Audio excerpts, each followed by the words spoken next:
Hello guys, welcome to my channel. In this video we're going to talk about the classic book, named How to Stop Worrying and Start Living, by Dale Carnegie. Offers tools to ditch excessive worrying that help you create a worry-free environment for your private and professional life.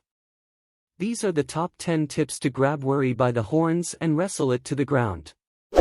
Please don't forget to like and subscribe for more interesting content like this. This video reveals some of the most important lessons from Dale Carnegie's How to Stop Worrying and Start Living. Originally published in 1948, How to Stop Worrying and Start Living by Dale Carnegie is one of the most remarkable books ever written on the subject of happiness. Thanks to Carnegie's timeless advice, over 6 million people have learned how to overcome their most troublesome fears and paralyzing worries that had prevented them from living life to its fullest and savoring the present moment.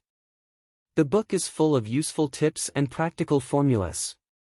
It contains advice that covers every single aspect of dealing with worry. More than just theoretical tips, these are actually proven techniques that have been applied by many successful people throughout history.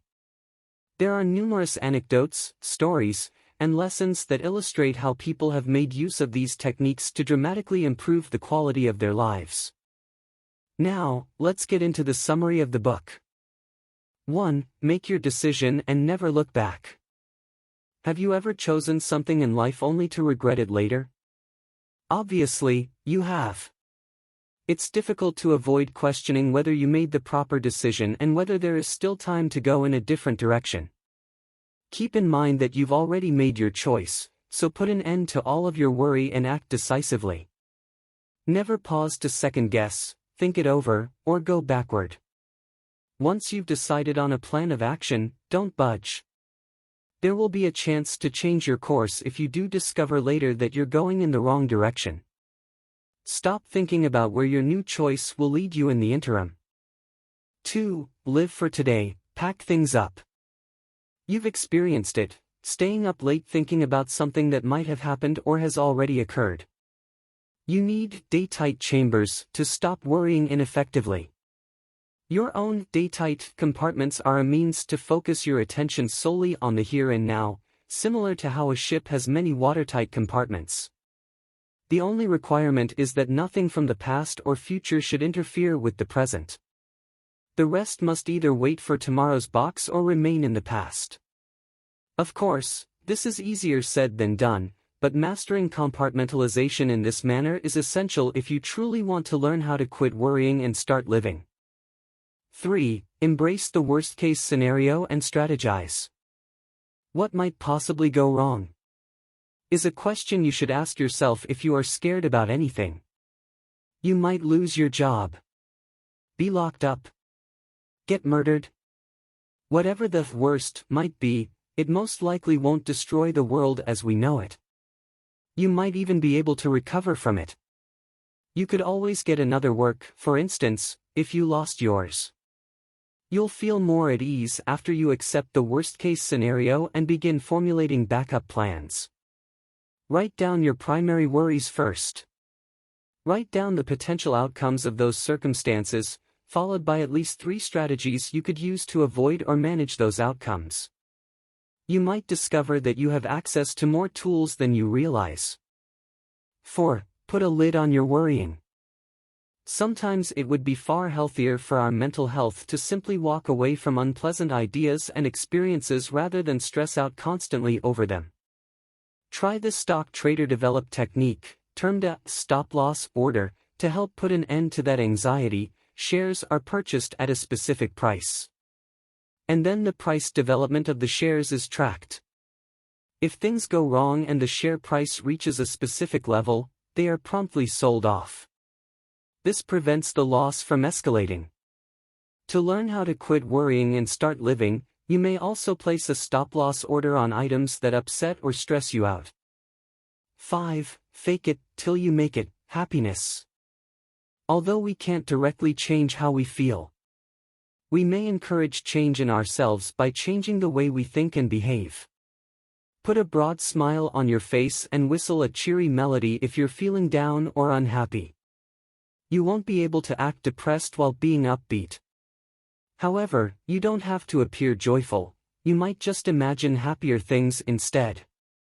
According to a study conducted in 2020, faking a grin can encourage your brain to think more positively. 1.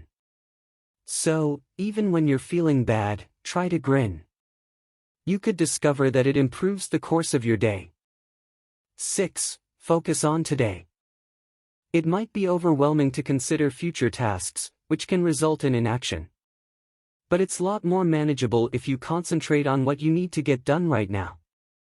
By doing so, you can gradually build the future you wish. Frameworks for handling anxiety may be beneficial, especially given that anxiety impairs our capacity for concentration. Not only do we feel worse when we can't concentrate, but we also perform worse. Follow these 3 actions if you're in a scenario where you're worried about failing. Analyze an issue that is worrying you to identify the worst-case scenario if you fail. Step 2 is to accept the worst-case situation, if it comes to pass. Step 3. Concentrate on trying to change the circumstance such that the result is better than the worst-case scenario. 7. Why you should care about worry. The biggest error doctors make is trying to heal the body without also trying to treat the mind. Even though the two are interconnected and shouldn't be treated separately. Plato. Worry is more than just something that makes you feel a little worse or reduces your ability to focus. It has the potential to have significantly detrimental health repercussions on your body, mind, and spirit. In terms of your health, these adverse impacts may result in considerably worse circumstances than the one you are currently worrying about. Worry is not worth the physical toll it can have on your health, to put it simply. Please don't forget to like and subscribe for more interesting content like this.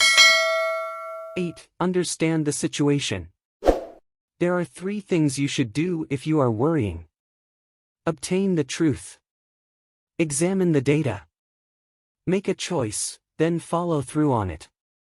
The use of 4 lines of inquiry provides a straightforward framework for understanding everything. Describe your worries in writing. What am I worrying about? Consider your options. What can I do about it, and what you can do. Choose your course of action. What will you do about it? Start implementing the choice. When will I begin doing it? You can escape your head with the aid of this structure. It enables you to decide what to do and immediately comprehend what is happening and what you can do about it. 9. Solving business problems. You can use the 4 questions below to address the majority of your concerns about any business issue. They are analogous to the framework provided above for assessing any problem. What is the issue? What is the issue's root cause? What are all the potential remedies for the issue? What remedy do you propose? Use this framework if your firm is having trouble. Instead of just fretting about the issue, you'll feel better and know exactly what to do to start truly solving it. 10. Know your values. Yes, I honestly believe that this is one of the greatest secrets to true peace of mind, a decent set of values. And I believe we could annihilate 50% of all our worries at once if we would develop a sort of private gold standard, a gold standard of what things are worth to us in terms of our lives. Decide what you value and behave according to that. Also hold other people to your standards. Say you're willing to wait up to 10 minutes. But after that, you're going if you have a friend who consistently arrives an hour late. You've conveyed a standard, and the other person can decide whether to live up to it or not. Determine what matters most to you in life and what you're ready to give up to achieve it. You might realize that a lot of your energy is being spent on things you don't really want. If it doesn't fit with your values, cut it. In summary, Dale Carnegie shows us how to conquer worry and anxiety. Via engaging stories that reveal helpful lessons and practical frameworks, Carnegie arms you with an array of tools that will help you start living more fully and without the harmful effects of worry. Even though this book was written in 1936, the deceptively simple lessons from this book will help you better navigate the noise of the modern era. Please don't forget to like and subscribe. Thank you for watching.